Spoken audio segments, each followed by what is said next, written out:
Right, so we've had the PlayStation Plus games now for almost a week, and granted, Sniper Elite's pretty decent, Wipeout to me is awful, but to be fair, some of you guys are probably looking for something new to play, so it's that time of the week where we're going to have a look on the PlayStation Store and check out what awesome deals there are. Now, first up, the PlayStation Plus section.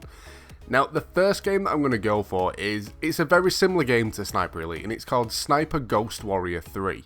Now, this is the Season Pass edition. It's currently £7 on PlayStation Plus, and it's normally £35 full price.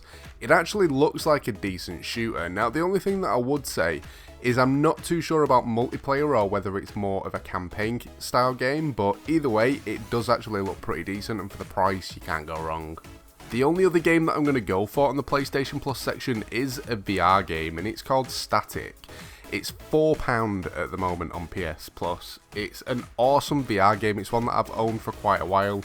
You can see the gameplay in the background. It is a pretty fun puzzler. It's a different take on VR. By which I mean, you don't move around and stuff. You're literally sat in a spot and you've just got full mobility of this thing.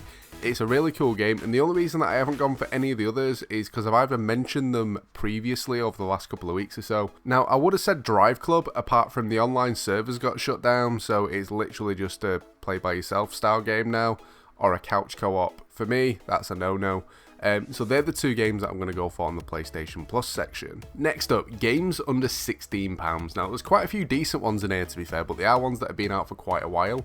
The first one that I'm going to go for is Horizon Zero Dawn. Now, it's the complete edition. It's got everything included in with it. It's currently £13 on the store.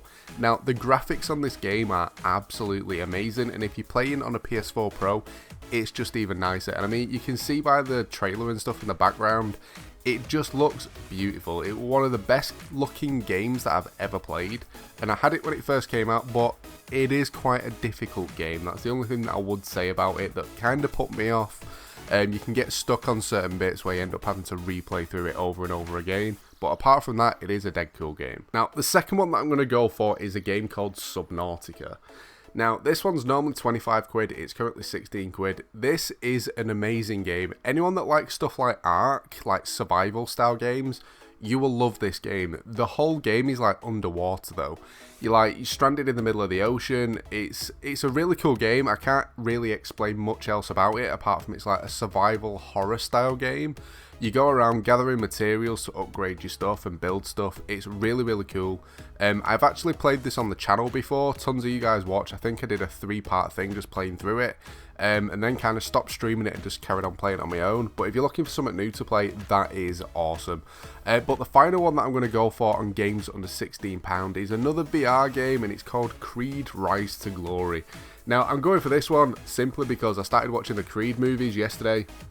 Absolutely awesome, and I can't wait to play the game in VR because it looks sick. That's normally 20 quid, it's currently £12.99, definitely worth a pickup. Now, the final section is top picks in like the summer sales. Now, there's a few decent games on here. The first one that I'm going to go for is No Man's Sky. Now, this has just had a ton of new updates that makes it so much easier to do multiplayer and stuff, and the way that this game was when it first released, it was absolutely awful. I picked it up expecting the best game ever because of the size of it, and it was rubbish. And since they've done all the updates, it's kind of got better and better and better, and now it's got to the point where if they'd have released it like this, it would have been amazing. And I think a lot of people would be put off about playing it because maybe they've played it before or they've seen what the game were like before. And in all honesty, they should have held off even releasing the game until it is the way that it is today, because it is amazing. It's normally 35 quid, 16 quid on sale, definitely worth a play with the way that it is at the moment. If you played it in the past, forget about it, everything's changed. But the second and final game that I'm going to go for is The Division 2. Really cool game. I'd sort of started playing this on day of release and got to the point where I completed it to as far as I could get to, and then I didn't play it again for a bit. And then when the Tidal Basin mission came out, I jumped back on it, played it, finished it, got to max level again, and then stopped playing it. And since they brought the raids out, I haven't tried the raids yet, but I'm excited to actually jump on it. Seeing it on sale kind of reminded me about the game, because I did literally just forget about it after I got to max level on it. But it's 30 quid at the moment, it's normally 60 quid. It's a really cool game, but I've got to say, the way that the Dark Zone works, I did prefer it in the first one. Maybe they'll change it one day. You never know. But that's pretty much it for this one, guys. I hope you've enjoyed the video. If you have, a like would be awesome. Don't forget to subscribe as well if you're new. But thanks for watching, guys, and I'll catch you next time.